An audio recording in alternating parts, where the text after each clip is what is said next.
Nous sommes en France au moment où la Côte d'Ivoire s'embrase. Le 22 septembre, l'opération Licorne est déclenchée.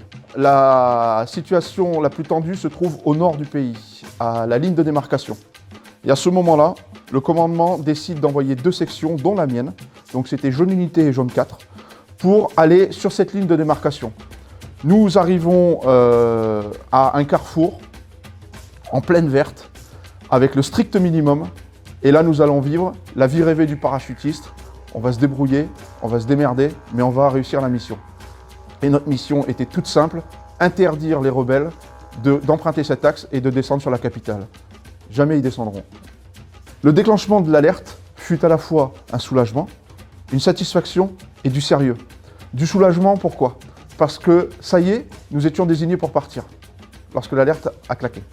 Ensuite, de la satisfaction, parce que la satisfaction, c'est toujours celle d'intervenir en premier sur un mandat. C'est celle qui ouvre le chemin. C'est la mission la plus exaltante. Et enfin, du sérieux dans la préparation et dans les savoir-faire et les savoir-être du parachutiste. Voilà quel était l'état d'esprit de mon groupe et de la compagnie en général à ce moment-là. Le premier souvenir de cette opération Licorne, il est opérationnel.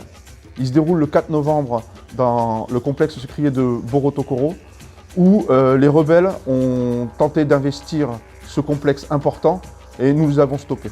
Ce qui m'a marqué pour le reste de ma carrière jusqu'au niveau chef de section et encore aujourd'hui, c'est ce que j'aime, c'est commander des hommes, vivre avec des hommes, être avec les mecs, quel que soit l'âge, quel que soit le temps de service.